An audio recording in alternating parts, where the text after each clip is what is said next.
Hi hello ನಮಸ್ತೆ, ಎಲ್ಲರೂ ಹೇಗಿದ್ದೀರಾ? ಎಲ್ರಿಗೂ ಯುಗಾದಿ ಹಬ್ಬದ ಶುಭಾಶಯಗಳು. ಸೊ ಇವತ್ತಿನ ವಿಶೇಷ ನಿಮಗೆಲ್ಲ ಗೊತ್ತಿರುತ್ತೆ. ಎಲ್ಲರೂ ಮನೆಯಲ್ಲೂ ಬೇವು ಬೆಲ್ಲ ದೇವ್ರಿಗೆ ನೈವೇದ್ಯ ಮಾಡಿ ಆಮೇಲೆ ನಾವುಗಳು ಬೇವು ಬೆಲ್ಲ ತಿನ್ನಬೇಕು. ಸೊ ನಾನು ಇವಾಗ ಸ್ನಾನ ಆಯಿತು, ಇವಾಗ ನಾನು ತಿಂತಾ ಇದ್ದೀನಿ. ಸೊ ನಾವು ಹಬ್ಬನ ಹೇಗೆ ಆಚರಣೆ ಮಾಡ್ತೀವಿ, ಏನೆಲ್ಲ ಇವತ್ತು ಹಬ್ಬದ ಅಡುಗೆ ಏನೆಲ್ಲ ಇರುತ್ತೆ ನಮ್ಮ ಮನೆಯಲ್ಲಿ ನಾನು ತೋರಿಸ್ತಾ ಹೋಗ್ತೀನಿ, ಬನ್ನಿ.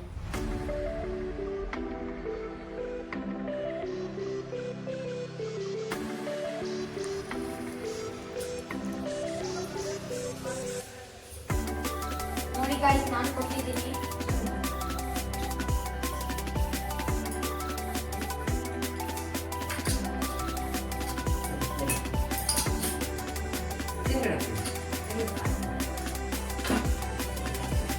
ಗಾಯ್ಸ್, ಇವಾಗ ನಾವು ಅಡುಗೆ ಸ್ಟಾರ್ಟ್ ಮಾಡಿದ್ವಿ. ಹಬ್ಬದ ಸ್ಪೆಷಲ್ ಏನೆಲ್ಲ ಅಡುಗೆ ನಾವು ಪ್ರಿಪೇರ್ ಮಾಡ್ತೀವಿ ನೋಡ್ತಾ ಹೋಗಿ. ಇವಾಗ ನಾವು ಮೊದಲಿಗೆ ಸ್ವೀಟ್ ರೆಡಿ ಮಾಡ್ತಾ ಇದ್ದೀವಿ. ಸೊ ಅದು ಹೇಗೆಲ್ಲ ನಾವು ಸ್ವೀಟ್ ರೆಡಿ ಮಾಡ್ತೀವಿ ಅಂದರೆ, ಇವತ್ತು ಶಾವಿಗೆ ಖೀರ್ ನಾವು ರೆಡಿ ಮಾಡ್ತಾ ಇದ್ದೀವಿ. ಸ್ಟೆಪ್ ಬೈ ಸ್ಟೆಪ್ ನಿಮಗೆ ತೋರಿಸ್ತಾ ಹೋಗ್ತೀವಿ.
ಫೈನಲಿ ಅಡುಗೆ ಎಲ್ಲ ರೆಡಿ ಆಯಿತು.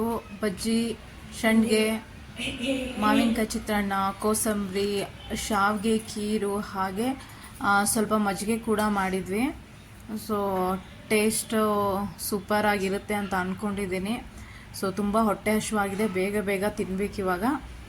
ಸೊ ತಿಂದ್ಬಿಟ್ಟು ಟೇಸ್ಟ್ ಹೇಗಿದೆ ಅಂತ ನಾನು ನಿಮ್ಗೆ ಹೇಳ್ತೀನಿ. ಹಾಯ್ ಫ್ರೆಂಡ್ಸ್, ಫೈನಲಿ ನಾನು ರೆಡಿ ಆದೆ. ಎಲ್ಲ ಕೆಲಸ ಎಲ್ಲ ಮುಗಿಸಿ ಅಡುಗೆ ಮುಗಿಸಿ, ಆ್ಯಕ್ಚುಲಿ ಅಡುಗೆ ನಾನು ನಮ್ಮ ಮಮ್ಮಿ ಇಬ್ಬರು ಸೇರಿ ಅಡುಗೆ ಮಾಡಿದ್ವಿ. ಅಡುಗೆ ಮಾಡಿ ಊಟ ಮಾಡಿ ಆಮೇಲೆ ನಾನು ರೆಡಿ ಆದೆ. ಸೊ ಇವತ್ತು ನಾನು ಹಬ್ಬದ ಸ್ಪೆಷಲ್ ಸೀರೆ ಉಟ್ಕೊಂಡಿದ್ದೀನಿ. ಆ್ಯಕ್ಚುಲಿ ನಂಗೆ ಅಷ್ಟು ಸೀರೆ ಉಟ್ಕೊಳ್ಳೋಕೆ ಬರಲ್ಲ, ಒಂದು ಟ್ರೈ ಮಾಡಿದ್ದೀನಿ. ಟ್ರೈ ಮಾಡಿ ಹೇಗೆ ಕಾಣಿಸ್ತಾ ಇದ್ದೀನಿ? ಫೈನಲಿ ಫೆಸ್ಟಿವಲ್ಲು ಸೆಲೆಬ್ರೇಷನ್ ಮಾಡಾಯಿತು, ಭರ್ಜರಿಯಾಗಿ ಊಟನೂ ಮಾಡಾಯಿತು. ಫುಲ್ಲು ಟಯರ್ಡ್ ಆಗಿಬಿಟ್ಟಿದೆ ಫ್ರೆಂಡ್ಸ್. ಸೊ ನಾನು ವಿಡಿಯೋನ ಇಲ್ಲೇ ಎಂಡ್ ಮಾಡ್ತೀನಿ. ನೆಕ್ಸ್ಟ್ ವ್ಲಾಗಲ್ಲಿ ನಿಮಗೆಲ್ಲ ಸಿಗ್ತೀನಿ. ಇಷ್ಟೊತ್ತು ನಾನು ವಿಡಿಯೋ ನೋಡಿದ್ದಕ್ಕೆ ತುಂಬ ತುಂಬ ಥ್ಯಾಂಕ್ ಯು. ಬಾಯ್.